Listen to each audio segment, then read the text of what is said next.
10वां हिस्सा। हमजाद मेरी बात सुनकर काफी हैरान हुआ। उसे हैरत का शदीद झटका लगा था। आका, आप ये क्या कह रहे हैं? आपको मालूम है क्या बात कर रहे हैं?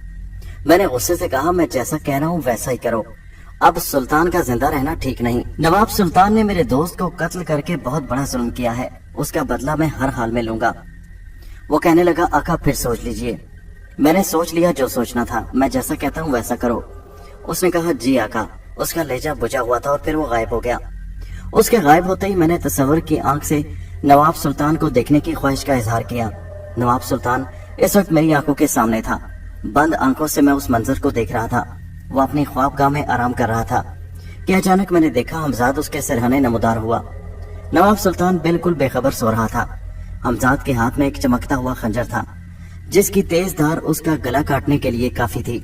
मेरे देखते ही देखते हमजाद ने आगे बढ़कर बिजली की सी तेजी के साथ पूरी ताकत से नवाब सुल्तान की गर्दन पर खंजर फेर दिया। नवाब सुल्तान की एक चीख गूंज उठी और उसकी गर्दन कट गई, जिससे खून का फवारा उबल पड़ा और वो तड़पने लगा। हमजाद ने खंजर का एक ही ऐसा वार किया था, ऐसा कारी वार के उसे संभलने का मौका ही न मिल सका और उसकी गर्दन उधड़ गई, जिससे खून फवारे की तरह उबलने लगा। नवाब सुल्तान तड़पने लगा और तड़पते तड़पते उसने दम तोड़ दिया। जब हमजाद ने तसल्ली कर ली कि वो वाकई मर चुका है तो हमजाद वहां से गायब हो गया। इसके साथ ही मैंने तस्वुर का राब्ता तोड़ दिया। चंद लम्हे बाद हमजाद मेरे सामने था। कहने लगा, आपके हुक्म की तामील हो गई। मैंने कहा, शाबाश, मैंने देख लिया। तुमने वाकई उसको बेदर्दी से कत्ल कर दिया। मेरे इंतकाम की आग कुछ किसी हद तक ठंडी हो गई। हमजाद कहने लगा, आका, इससे आपके लिए मजीद मसाइल बढ़ जाएंगे। मेरे लिए मसले कैसे बढ़ेंगे? मेरा प्यारा दोस्त नूरुल अमीन मारा गया और मसले भी मेरे लिए ही बनेंगे। कहने लगा, जी हाँ आका, पुलिस का शक आप पर जाएगा या नूरुल अमीन के वालिद कमालुद्दीन पर। कमालुद्दीन तो ऐसा कर नहीं सकता और तब पुलिस का ख्वामख्वाह शक आप पर ही जाएगा। मैंने कहा, इस बात को छोड़ो, ये बताओ कि मेरा दूसरा दुश्मन सूफी बरकतुल्लाह कहाँ है? क्यों आका, सूफी बरकतुल्लाह के बारे में आप क्यों जानना चाहते हैं? सवाल मत करो, तुम्हें सवाल करने की इजाजत नहीं मेरे हमसाद। सूफी बरकतुल्लाह को भी रास्ते से हटा दो, उसे कत्ल कर दो। ये आप क्या कह रहे हैं आका? जरा सोचिए, अभी अभी तो सुल्तान को मारा है। नवाब सुल्तान का कत्ल कोई मामूली बात नहीं। मैं उसकी बात काट कर बोला, हमजाद, तुम्हें आखिर डर क्यों लगता है? तुम इतनी ताकत के मालिक हो, क्या तुम मुझे बचा नहीं सकते? आका, मैं डरता नहीं, मैं चाहता हूँ कि आपके लिए मसाइल खड़े ना हो। क्या तुम मुझे मसाइल से नहीं बचा सकते? बचा तो सकता हूँ आका, लेकिन नवाब सुल्तान का कत्ल छोटी बात नहीं है। वो आप जानते हैं कि वो अंग्रेज सरकार का खास आदमी था। मैं कुछ नहीं जानता। सूफी बरकतुल्लाह को ठिकाने लगा दो। हमजाद के चेहरे पर परेशानी के आसार उभर पड़े, मगर वो जानता था कि मैं अपना हुक्म टालने वाला नहीं। मेरी बात सुनकर वो कुछ लम्हे खड़ा सोचता रहा, फिर कहने लगा, जी आका।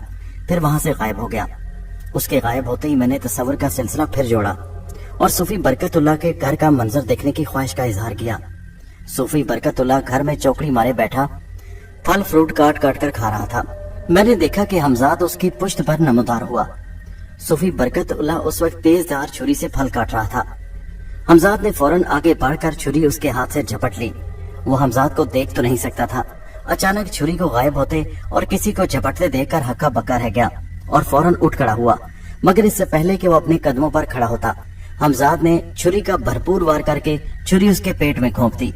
हमजाद ने दूसरा वार किया और उसके पेट को फाड़ डाला। वो एकदम लहरा कर नीचे गिर पड़ा।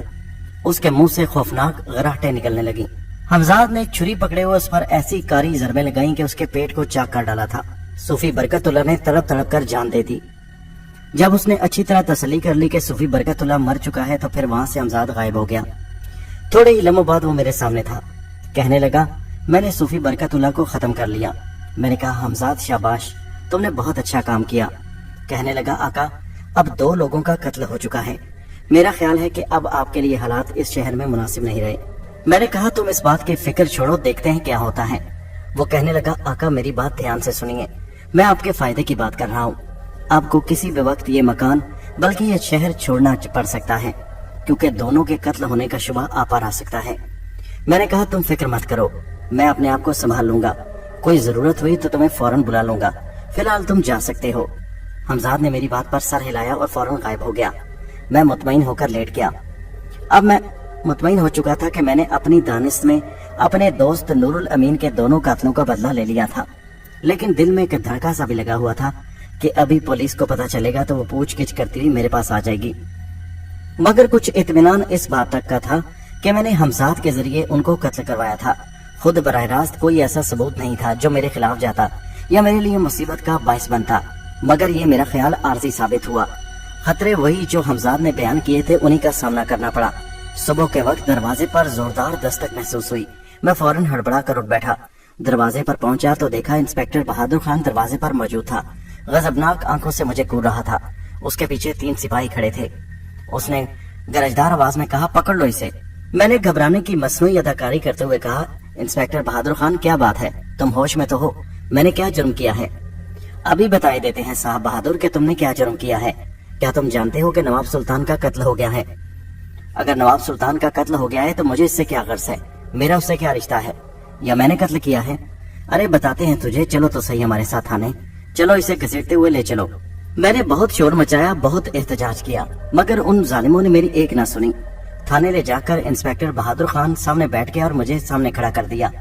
हाँ बोल बे शेख जाहिर, क्या तू इस बात का इकरार करता है कि तूने नवाब सुल्तान का कत्ल किया है? इंस्पेक्टर बहादुर खान, मेरा उससे क्या ताल्लुक है? मैं उसका कत्ल क्यों करूंगा? नवाब सुल्तान के चाचा ने तुम्हारे ऊपर शक का इजहार किया है और तुम्हारे साथ साथ नूरुल अमीन के वालिद भी जेरे हिरासत हैं। तुम दोनों पर शक है क्योंकि नवाब सुल्तान का तुम दोनों के अलावा कोई दुश्मन नहीं था। शाहीन के घर वालों ने भी लाइलमी का इजहार किया है। बेहतरी इसी में है कि सच बता दो, वरना इतनी मार मारूंगा, अगर मार खाकर इकरार करोगे तो क्या फायदा, हड्डी पसली एक कर दूंगा। इंस्पेक्टर, मैंने एक बार कहा है ना, मैं 100 बार कहूंगा कि मैं नवाब सुल्तान को नहीं जानता, ना ही मैंने उसका कत्ल किया है। मेरी उससे कोई दुश्मनी नहीं, ना मेरा उससे वास्ता है। इंस्पेक्टर बहादुर खान गुस्से से मेरी तरफ देखते हुए बोला, अभी पता चल जाएगा। मेरे सामने तो बड़ों बड़ों का पिता पानी हो जाता है। तुम किस बाग की मूली हो, अभी तुम्हें पता चल जाएगा कि इंस्पेक्टर बहादुर खान क्या चीज है। वो गुस्से से मेरी तरफ देखते हुए बोला। ये कहकर उसने सिपाही को आवाज दी, सिपाही इसे हवालात में बंद कर दो। सिपाही मुझे बाजू से पकड़ कर ले गया। उसने मुझे हवालात में बंद कर दिया। मुझे किसी किस्म की परेशानी नहीं थी, ना ही खौफ था। मैं जानता था मैं किसी भी वक्त यहाँ से आसानी से फरार हो सकता हूँ, मगर मैं देखना चाहता था कि इंस्पेक्टर बहादुर खान मेरे साथ क्या सलूक करता है, और साथ ही मैं ये भी चाहता था ताकि इन्हें अपनी बेगुनाह होने का यकीन दिला सकूं। मैं अपने आप को ज्यादा मसाइल में उलझाना नहीं चाहता था, जैसा कि हमजाद ने मुझे मशवरा दिया था, मगर अब तो ये काम बढ़ चुका था। अब मुझे जैसे तैसे इसका सामना करना था। मैं अंदर जाकर बैठ गया और सोचने लगा। अभी थोड़ी देर गुजरी थी कि बहादुर खान दाएं हाथ में डंडा लहराता हुआ अंदर दाखिल हुआ। हवालात के अंदर दाखिल होकर उसने गजबनाक निगाहों से मुझे घूरा और कहने लगा, हाँ क्या सोचा तुमने? वो जैसे ही मेरी तरफ बढ़ा, अचानक ही जैसे डंडा हवा में मुअल्लिक हो गया। इसी दौरान मैं हमजाद को तलब कर चुका था। हमजाद ने अचानक उससे डंडा छीन लिया था। इंस्पेक्टर बहादुर खान तो उसे नहीं देख सकता था, इसलिए हक्का बक्का डंडे की तरफ देखने लगा जो हवा में लहरा रहा था, मगर उसे लहराने वाला नजर नहीं आ रहा था। इंस्पेक्टर बहादुर खान पर डंडा अचानक बरसना शुरू हो गया। जो जो डंडे बहादुर खान के जिस्म पर पड़ रहे थे, उसकी चीखें फिजा में गूंजने लगी। वो दर्दनाक आवाज में चीख रहा था और बचाओ बचाओ का शोर लगा रहा था। उसकी चीखों की आवाज सुनकर सिपाही दौड़े हुए आए। उन्होंने दरवाजा खोला और अंदर दाखिल हो गए। अंदर का मंजर देखकर वो हक्का बक्का रह गए। इसी दौरान हमजाद ने डंडा दूर फेंक दिया। इंस्पेक्टर बहादुर खान जख्मी होकर लड़खड़ाकर नीचे गिर पड़ा। सिपाही फौरन आगे बढ़कर उसे थामने के लिए बढ़े और उसे सहारा देने लगे। एक सिपाही मेरी तरफ बढ़ा ताकि मुझे गिरफ्तार कर सके, मगर उसी दौरान हमजाद ने फौरन आगे बढ़कर मेरा हाथ थाम लिया। उसके हाथ थामते ही मैं उनकी निगाहों से गायब हो गया। सिपाही आंखें फाड़े हैरत से हक्का बक्का इधर उधर देखने लगा कि मैं कहाँ गायब हो गया हूँ। उन्होंने मुझे गायब होता देख लिया था। हमजाद ने मेरा हाथ पकड़कर तेजी से मुझे हवालात से बाहर की तरफ निकालना शुरू किया और हम हवालात के बाहर आ गए। हवालात की सलाखों से बाहर निकलकर हम दरवाजे के जरिए उस इमारत के बाहर आकर खड़े हो गए। हुकाम को इत्तला मिलते ही पुलिस हरकत में आ जाएगी आका, इसलिए हमें जल्दी से यहाँ से निकलना चाहिए। नवाब सुल्तान कोई आम आदमी नहीं था, अंग्रेज सरकार का खास आदमी था। मुझे लिए हुए जैसे ही हमजाद थाने से बाहर निकला, मैंने कहा, क्यों भाई, कहाँ चलने का इरादा है? कहने लगा, आका आपको अभी इसी वक्त ये मकान छोड़ना होगा। मगर क्यों, मकान छोड़ना जरूरी है क्या? जी हाँ आका, बहुत जरूरी है। मेरी बात समझने की कोशिश कीजिए। इस घर में आपका रहना ठीक नहीं, और दूसरा अभी आप थाने से भी गायब हो चुके हैं। इंस्पेक्टर बहादुर खान पर भी तशद्दुद सबने अपनी आंखों से देख लिया है। मेरे ख्याल में अब आपका बदायूं शहर में रहना काफी खतरनाक साबित हो सकता है। पुलिस आपके घर का दरवाजा तक तोड़ डालेगी। आप घर से अपनी रकम उठा लीजिए और जितनी जल्दी हो सके हमें मकान क्या बल्कि इस शहर से ही जाना पड़ेगा। मैंने परेशान होते हुए कहा, मगर हम जाएंगे कहाँ? हमजाद कहने लगा, शेख जाहिर के नाम से आपको सब जानते हैं। अब तो आप ज्यादा खतरनाक बन चुके हैं, क्योंकि अब आप थाने से भागे हुए हैं और बहादुर खान पर भी तशद्दुद हो चुका है। पुलिस जाहिर है आपको ढूंढती फिरेगी। और दूसरा नवाब सुल्तान का कत्ल, और तीसरा सूफी बरकतुल्ला, ये तीनों वारदातें आप पर पड़ चुकी हैं। इसलिए आपको जितनी जल्दी हो सके बदायूं शहर से निकलना होगा। उसकी बात काफी हद तक दुरुस्त थी। मैं घर पहुंचा, मैंने मकान से अपनी रकम उठाई, एक नजर अपने मकान पर अलविदाई डाली और फिर हमजाद का हाथ पकड़कर उस मकान से बाहर निकल आया। आका, मैं आपको चंद लम्हों में यहाँ से ले जा सकता हूँ, मगर हमें जाना कहाँ होगा? आका, मेरे ख्याल में आपके लिए गाजियाबाद शहर बेहतर रहेगा। मैंने कुछ देर सोचते हुए कहा, अच्छा, अगर तुमने वो मुनासिब समझा है तो हम वहीं चलते हैं, मगर मैं वहाँ रहूंगा कहाँ? आका, इस बात की फिक्र मत कीजिए, आप 2-4 दिन सराय में क्याम कीजिएगा, उसके बाद हम वहाँ कोई घर खरीद लेंगे।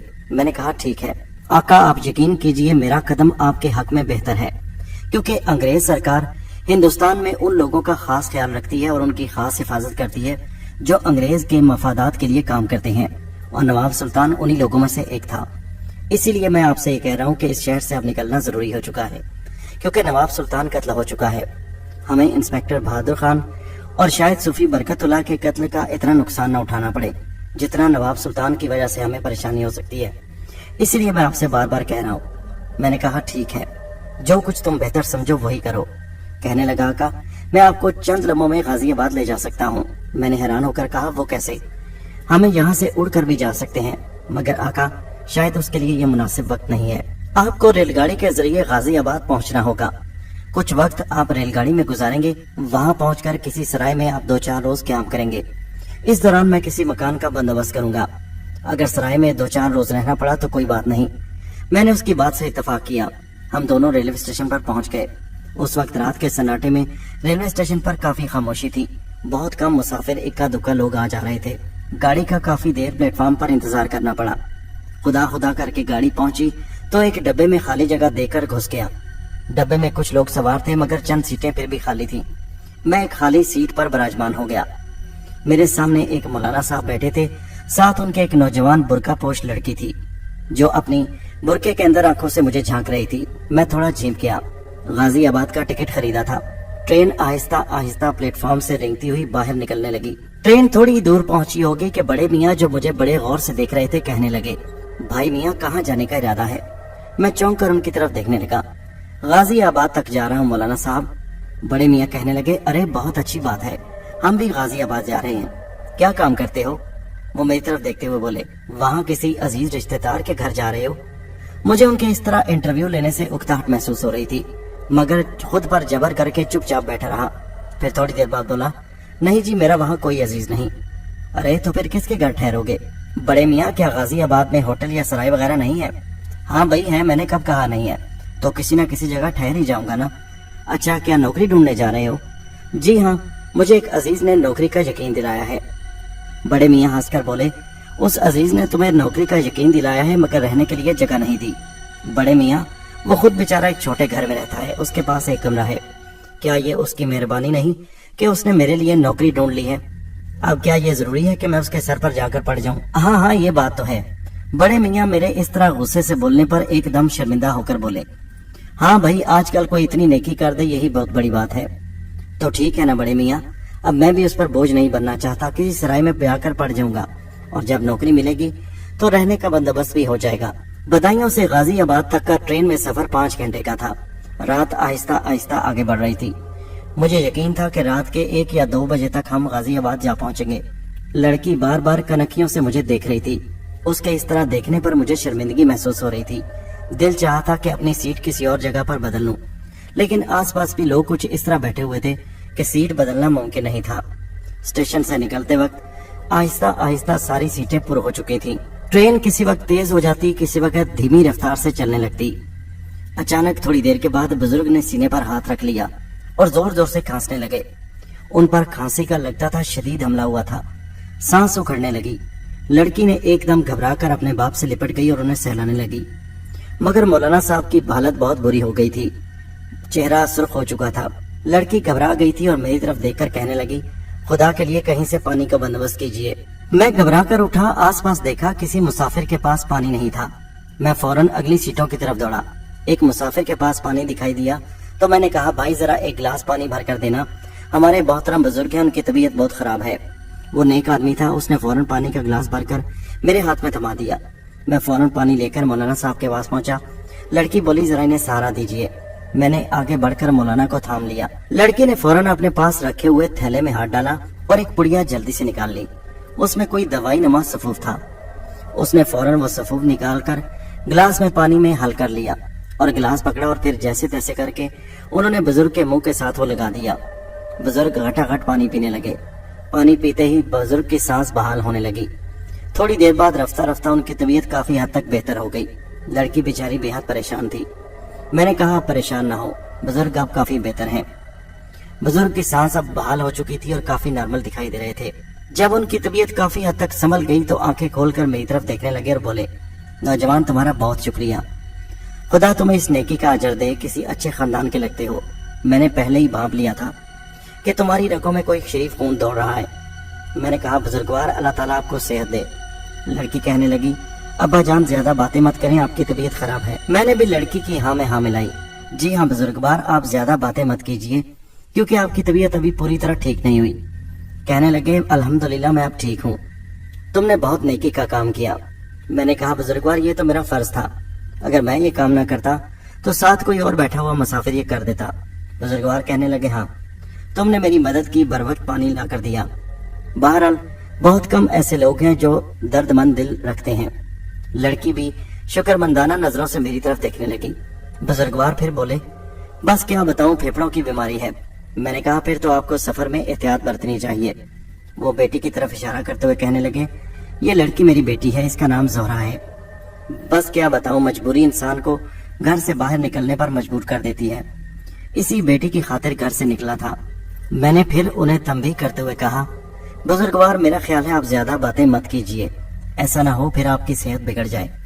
बुजुर्ग मेरी बात काट कर बोले, नहीं मैं अब बिल्कुल ठीक हूँ, मेरा यकीन करो। ये मैं बता रहा था कि मेरी इकलौती बेटी है, इसकी माँ यानी मेरी बीवी फौत हो चुकी है। मैं इसी की खातिर अब घर से निकला था। इतने में लड़की उन्हें टोक कर कहने लगी, अब्बा जान बातें मत कीजिए, आपका सांस फिर उखड़ जाएगा। नहीं बेटी, दिल का बोझ हल्का करने दे, बहुत अरसे बाद दिल चाहा है कि किसी से दुख दर्द बांट लूं। मैंने लड़की की तरफ देखकर कहा, इन्हें बोलने दीजिए। लड़की कहने लगी, इनकी तबीयत फिर खराब हो जाएगी। मैंने कहा, नहीं मुझे भी अब काफी बेहतर लग रहे हैं। वो फिर बोले, मुझे दिल का बोझ हल्का करने दे ज़ोहरा। लड़की खामोश हो गई तो फिर बुजुर्ग कहने लगे, ये मेरी इकलौती बेटी है, सारी जिंदगी मेहनत से कमाकर हलाल खिलाया है, ईमानदारी का दामन नहीं छोड़ा। मेरा भाई था एक, जिसे ऊंची उड़ान उड़ने का शौक था, गाजियाबाद छोड़कर भोपाल चला गया। खुदा ने जगह बदलने से करम किया और उसका काम चल निकला, या यूं कहिए कि उसकी मेहनत और उसकी किस्मत रंग ले आई। मगर जो पैसे की शक्ल देखी तो फिर पीछे पलट कर न देखा। जब हमारे वालिदैन जिंदा थे तो कभी कभार उनसे मिलने के लिए आ जाता। माँ बाप को मैं संभालता था। मैं ये नहीं कहता कि मैं अपने माँ बाप पर कोई एहसान करता था, मेरा फर्ज जो था, मगर वो तो बिल्कुल माँ बाप से लाताल्लुक हुआ कि पूछो मत। उसके 2 जवान बेटे हैं। मेरी जिंदगी का कोई भरोसा नहीं, अक्सर बीमार रहता हूँ। ये बेटी ज़ोहरा मेरी इकलौती बेटी है, जवान है। बेटा, जब औलाद जवान हो जाए तो माँ बाप की कमर झुक जाती है, और खास तौर पर जब जवान बेटी हो, और जब रिश्ते अच्छे घर में झांक कर न देखें। किसी तरफ से इसका कोई रिश्ता नहीं आया तो मजबूर होकर भाई के घर गया और खुद जाकर उसके आगे रिश्ते के लिए झोली फैलाई कि जवान बेटी का सहारा है, आज आंखें बंद हो जाएं तो इस बेचारी का क्या बनेगा। मगर भाई ने साफ जवाब दे दिया कि मेरे बेटों की मर्जी नहीं। कहने लगा, भाई जी मेरे बेटे जवान हैं, खुद अपनी मर्जी वाले हैं, खुद कमाई करते हैं, मेरा उन पर कोई जोर नहीं, जहां भी शादी करेंगे अपनी मर्जी से करेंगे। आप तो जानते हैं मैंने औलाद को बड़े नाजो नाम से पाला है, इस मामले में तो बिल्कुल उन पर जबरदस्ती नहीं कर सकता।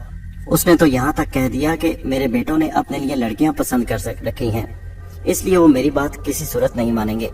मैं तो भाई साहब आपके सामने इनकार करने की जुर्रत नहीं कर सकता, मगर जो असल हालात थे आपको बता दिए। बेटा, भाई की बात सुनकर दिल इतना दुखी हुआ कि पूछो मत, क्या बताऊं। मैंने कहा, बुजुर्गवार आपकी बात दुरुस्त है, मगर इस दुनिया में बहुत से इंसान दुखी हैं। कोई किसी को अपना दुख सुना देता है तो कोई अपना दुख दिल में छुपाए फिरता है। बुजुर्ग कहने लगे, बेटा तुम बिल्कुल ठीक कहते हो, चलो बहरहाल हमारा भी अल्लाह मालिक है, پھر بزرگ اچانک مجھ سے پوچھنے لگے تم بھی تو اپنے بارے میں کچھ بتاؤ, کیا تم نے شادی کر لی؟ میں نے ہنس کر کہا بزرگوار بے روزگار نوجوان کو اپنی لڑکی کون دیتا ہے؟ بزرگ میری بات سن کر خاموش ہو گئے. اس کے بعد ہماری کوئی بات نہ ہوئی. لڑکی بار بار کنکھیوں سے میری طرف دیکھتی. شاید وہ مجھ میں دلچسپی لے رہی تھی. جب وہ دیکھتی تو میں شرم سے نظریں ادھر ادھر گھما لیتا. باقی سفر بہرحال خاموشی سے نپٹ گیا. رات کے تقریباً 1:30 بجے گاڑی غازی آباد اسٹیشن پر رکی. لڑکی مولانا صاحب کو سہارا دے کر نیچے اتارنے لگی تو میں بھی ان کے پیچھے پیچھے نیچے اتر آیا. میں نے اپنا مختصر سا سامان اٹھایا تھا, ایک تھیلا جس میں 2 جوڑے کپڑے اور اپنی رقم بھی میں نے اسی تھیلے میں چھپا رکھی تھی, جو کہ اچھی خاصی رقم تھی. اسٹیشن پر زیادہ چہل پہل نہیں تھی, اس لیے کہ کافی رات کا وقت تھا. ہمارے علاوہ چند اور لوگ جو گاڑی سے اتر رہے تھے یا گاڑی پر سوار ہو رہے تھے. تھوڑی دیر بعد گاڑی وسل بجاتی ہوئی آہستہ آہستہ اسٹیشن سے باہر نکلنے لگی. لڑکی بزرگوار کا بازو تھامے اسٹیشن کی عمارت سے باہر نکل رہی تھی. میں بھی ان کے پیچھے جا رہا تھا. بھلا زمانہ تھا, پرانا زمانہ. باہر اکا دکا ٹانگے کھڑے تھے. میں بھی پلیٹ فارم سے باہر نکل آیا. اچانک بزرگ نے پیچھے مڑ کر دیکھا اور بولے ارے تم اس وقت کہاں جاؤ گے؟ پلیٹ فارم پر بزرگ کی کوئی جگہ مل گئی تو یہیں رات گزار لوں گا. مجھے تو نہیں لگتا کہ اس وقت کوئی سرائے کا دروازہ بھی کھلا ہوگا. بزرگ کہنے لگے ارے میاں سرائے کو چھوڑو, اگر تم مناسب سمجھو تو رات میرے گھر پر گزار لو, صبح چلے جانا. میں کچھ ہچکچایا تو کہنے لگے ارے بھائی شرم کرنے کی ضرورت نہیں, سمجھے تم, مجھے تم پر اعتبار ہے. شریف اور خاندانی آدمی معلوم ہوتے ہو. چلو آؤ بیٹھو. یہ کہہ کر بزرگ تانگے میں سوار ہو گئے. لڑکی بھی ان کے ساتھ بیٹھ گئی اور انہوں نے مجھے بیٹھنے کا اشارہ کیا. میں چاروں ناچار ان کے پیچھے چلتا ہوا تانگے پر سوار ہو کر پچھلی سیٹ پر بیٹھ گیا. تانگا آہستہ آہستہ چل پڑا. رات کے سناٹے میں گھوڑے کی ٹاپوں کی آواز گونج رہی تھی. تانگا کچی پکی سڑک پر دوڑنے لگا. تھوڑی ہی دیر بعد مختلف چوراہوں سے گزرتا ہوا تانگا ایک پرانے محلے میں جا کر رک گیا. بزرگوار لڑکی سمیت نیچے اترنے لگے. میں بھی نیچے اترا. بزرگوار نے تانگے والے کو کرایہ دینے کے لیے جیب میں ہاتھ ڈالا تو میں نے فوراً آگے بڑھ کر انہیں روک دیا اور پھر اپنی جیب سے پیسے نکال کر تانگے والے کو ادا کیے. بزرگوار نے احتجاج کیا مگر میں نے انہیں منع کر دیا. ارے میاں تکلف کرتے ہو. میں نے کہا نہیں بزرگوار کوئی بات نہیں. بزرگوار پھر آگے بڑھے اور ایک مکان کے پرانے سے دروازے کا تالا کھولنے لگے. تالا کھول کر انہوں نے دروازے کو دھکیلا تو دروازہ چرچراہٹ کے ساتھ کھل گیا. وہ اندر داخل ہوئے. لڑکی بھی ان کے پیچھے تھی, میں بھی ان کے پیچھے پیچھے تھا. چھوٹا سا صحن تھا جس کے سامنے 2 کمرے تھے اور سامنے چھوٹا سا برآمدہ. لڑکی فوراً اندر داخل ہوئی اور صحن کا بلب روشن کر دیا اور اس نے دونوں کمروں کے دروازے کھول دیے. ایک کمرہ غالباً بیٹھنے کا تھا. دوسرے کمرے میں چارپائیاں لگی ہوئی دکھائی دے رہی تھیں. بیٹھنے والے کمرے میں چند کرسیاں لگی ہوئی تھیں. بزرگ مجھے لیے ہوئے اس کمرے میں آ گئے جہاں کرسیاں لگی ہوئی تھیں. وہ کھانستے ہوئے بولے بیٹی مہمان کے لیے کچھ کھانے وانے؟ ارے نہیں بزرگوار, ہم ابھی ابھی گھر پہنچے ہیں, کھانے کی کوئی ضرورت نہیں, کھانا تو میں نے کھا لیا ہے. بزرگ کہنے لگے ارے بھائی کچھ نہیں ہوتا, کھانا تیار ہو جائے گا. میں نے کہا نہیں بزرگوار یہ کھانے کا وقت نہیں ہے, آدھی رات کا وقت ہے. بزرگ کھانستے ہوئے بیٹھ گئے اور مجھے بھی بیٹھنے کا اشارہ کیا. تھوڑی ہی دیر گزری تھی کہ زہرا ہاتھ میں ایک ٹرے اٹھائے ہوئے اندر داخل ہوئی. اس میں 2 شربت کے گلاس تھے. اس نے ایک شربت کا گلاس مجھے پکڑایا اور ایک بزرگوار کو, اور پھر کہنے لگی اگر کھانا کھانا چاہتے ہیں تو میں آٹا گوندھ دیتی ہوں اور سالن بھی بنا لیتی ہوں. میں نے کہا نہیں رہنے دیجئے, صبح ناشتہ ہی ٹھیک رہے گا. وہ کہنے لگی جی ٹھیک ہے, صبح ناشتہ ہی آپ کو دے دیں گے. بزرگوار کہنے لگے ارے بیٹا میں نے تمہارا نام تو پوچھا ہی نہیں. میں نے کہا بزرگوار میرا نام شیخ ظاہر ہے. اچھا بیٹا. یہ کہہ کر وہ زہرا کی طرف مخاطب ہو کر کہنے لگے زہرا بیٹی اس کمرے میں ایک چارپائی بچھا دو ظاہر بیٹے کے لیے. جی اچھا ابا جان. یہ کہہ کر وہ باہر چلی گئی. مولانا صاحب میرے پاس بیٹھے رہے. تھوڑی دیر بعد زہرا ایک پرانی سی چارپائی لے آئی اور اسی کمرے کے کونے میں بچھا دی اور اس پر بستر ڈال دیے. بزرگوار کہنے لگے لو بھائی میاں تمہارا انتظام تو ہو گیا, اب تم آرام کرو, ہم بھی چلتے ہیں اور آرام کرتے ہیں. یہ کہہ کر بزرگ اٹھ گئے اور کہنے لگے دروازہ اندر سے بند کر لینا. اور پھر زہرا سے مخاطب ہو کر کہنے لگے چلو بیٹی ہم بھی چل کر سو جائیں, بہت تھک گئے ہیں. یہ کہہ کر وہ بزرگ بیٹی کو ساتھ لے کر اس کمرے میں چلے گئے. ان کے جانے کے بعد بھی رسوئی سے کھٹ پٹ کی آوازیں کافی دیر تک آتی رہیں. شاید زہرا صبح کے ناشتے کے لیے کچھ سامان تیار کر رہی تھی, کوئی آٹا وغیرہ گوندھ رہی ہوگی. میں سارے حالات پر غور کرنے لگا, کیسے اپنے گھر سے اور شہر سے نکلنا پڑا. بہرحال مجھے ہمزاد کے ہوتے ہوئے کسی بھی پریشانی کی ضرورت نہیں تھی. انہی خیالوں کے میں گم نہ جانے مجھے کس وقت نیند آ گئی. کسی کے جھنجھوڑنے پر مجھے احساس ہوا تو میں فوراً ہڑبڑا کر اٹھ بیٹھا. बुजुर्गवार थे, कहने लगे, अरे मियाँ अजान हो रही है, उठकर नमाज पढ़ लो, फिर सो जाना। बड़े मियाँ की आवाज गूंजी। हमजाद के अमल के दौरान मैं नमाजों का पाबंद हो चुका था। मैं फौरन उठकर सहन में लगे हुए नलके से हाथ मुंह धोकर वुजू करने लगा और उसके साथ ही मैं करीबी मस्जिद में नमाज अदा करने के लिए चल पड़ा। उसी गली में एक छोटी सी मस्जिद थी जिसमें चंद नमाजी मौजूद थे। नमाज पढ़कर वापस आए तो बुजुर्गवार कहने लगे, ठीक है बेटा, अब तुम सो जाओ। और मैं अपने बिस्तर की तरफ बढ़ गया और पढ़कर लेट रहा और फिर सो गया। जिस वक्त आंख खुली तो 10:30 बजे का वक्त हो रहा था। काफी देर तक सोता रहा था। नाश्ता बनने और बर्तनों के खड़कने की आवाजें आ रही थी। मैं फौरन उठकर बैठ गया। चंद ही लम्हों बाद दरवाजे पर किसी के झांकने की आहट महसूस हुई। देखा तो जोहरा मुझे देख रही थी। फौरन मुझे देखकर शर्म से पीछे हट गई। थोड़ी देर बाद बुजुर्ग सामने और कहने लगे, अरे भाई, नाश्ता तैयार हो रहा है, जल्दी से बाहर सहन में चले जाओ, गुसल खाना मौजूद है, मुंह हाथ धो लो। मैं फौरन उठा और मुंह हाथ धोकर आकर दोबारा बैठ गया। नाश्ता हमारे सामने रखा गया। जोहरा को मैंने पहली दफा देखा था। गंदमी रंगत, नए नक्श खूबसूरत थे। वो बहुत ज्यादा खूबसूरत नहीं थी, मगर उसमें कशिश बेपनाह थी। उसे देखकर मुझे दिल में अजीब सी बेचैनी महसूस होने लगी। पहली मर्तबा सिनफे नाजुक जिनसे मुखालिफ को देखकर एक अजीब सा एहसास दिल में पैदा हुआ था। जब से होश संभाला था तब से औरत जात की तरफ कभी तवज्जो ही नहीं दी थी। परेशानियां ही इतनी पड़ी थी सर पर। नाश्ता बहुत अच्छा था। नाश्ते के बाद मैं बुजुर्ग के पास ही बैठकर उनसे बातें करने लगा। बुजुर्ग बहुत बातूनी थे।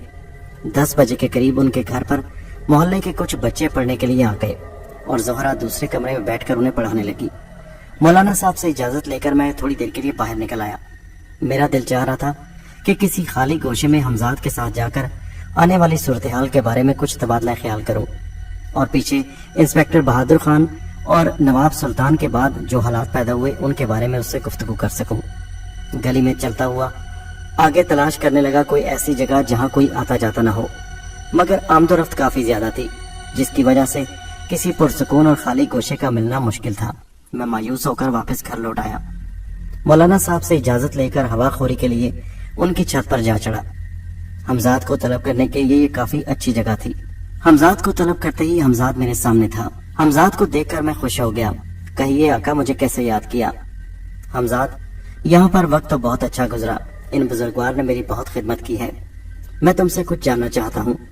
मुझे बताओ कि मेरे वहाँ से भागने के बाद इंस्पेक्टर बहादुर खान के पर क्या हालात गुजरे, और उसके बाद नवाब सुल्तान के कत्ल की कुछ तफसील बताओ कि उसके बाद के हालात क्या हैं। हमजाद कहने लगा कि आपके वहाँ से निकलने के बाद इंस्पेक्टर बहादुर खान काफी देर तक सख्ते के आलम में रहा। आपको कोई जादूगर या इस तरह का आदमी समझ रहा था। आपके इस कदम की वजह से करीबी तमाम शहरों के थानों में इतला कर दी गई है और शेख जाहिर नाम के मफरूर को ढूंढने की कोशिशें की जा रही हैं। पुलिस को आपका हुलिया बता दिया गया है। अच्छा तो ठीक है, मुझे फिर मोहतात रहने की जरूरत है, मैंने कुछ सोचते हुए कहा। जी हाँ आका, मगर आप फिक्र मत कीजिए, मैं आपके साथ हूँ। उसके बाद मैंने कहा, हमजाद मुझे बताओ, मैं जोहरा और इनके वालिद के बारे में जानना चाहता हूँ। मुझे इन लोगों के साथ हमदर्दी पैदा हो गई है। इन्होंने मेरे साथ बहुत अच्छा सलूक किया है, खास तौर पर बुजुर्गवार ने, और अपनी बेटी के सिलसिले में वो बेहद परेशान है। उसका रिश्ता तय नहीं हो रहा। बुजुर्गवार के भतीजों ने भी शादी से इनकार कर दिया है। मेरी बात सुनकर हमजाद कहने लगा, आका जो कुछ मैं आपको बताऊंगा आपको उसे सुनकर भी बहुत मायूसी होगी। मैं हैरान होकर बोला, वो कैसे? हमजाद कहने लगा, बुजुर्गवार की यहाँ तक बात दुरुस्त है कि उस लड़की के रिश्ते में बहुत सी रुकावटें हैं, लेकिन बुजुर्गवार ने जो कहानी आपको बताई है वो सरासर झूठ पर मबनी है। बुजुर्गवार के भतीजों ने वाकई शादी से इनकार किया है। इन बुजुर्ग का नाम नवाज सदीकी है और जो कहानी उन्होंने आपको सुनाई है उसमें हकीकत का आंसर बहुत थोड़ा है, ज्यादातर उसमें झूठ शामिल है। उनके भतीजों ने जो शादी से इनकार किया उसमें कसूरवार इनके भतीजे नहीं बल्कि सरासर ये बुजुर्गवार हैं। आप इस कहानी को सुनकर निहायत मायूस होंगे। आका, किसी पर आंखें बंद करके यूं एतबार नहीं करना चाहिए। बुजुर्ग ने आपके साथ मेहमान नवाजी और अच्छा सलूक किया है, इसमें कोई शक नहीं, लेकिन बुजुर्ग और ये लड़की दोनों मशकूक किरदार हैं। मैं आपको इनकी हकीकत के बारे में बताऊंगा। इसके साथ ही हमजाद ने लड़की और उस बुजुर्ग के बारे में बात बताना शुरू की, जिसे सुनकर मैं हैरत के समुद्र में गर्क होता चला जा रहा था और सोच रहा था कि दुनिया कैसे चेहरों पर चेहरा सजाए फिरती है। दोस्तों, ये कहानी जारी है। इसका अगला हिस्सा नेक्स्ट वीडियो में मुलाहिजा कीजिए।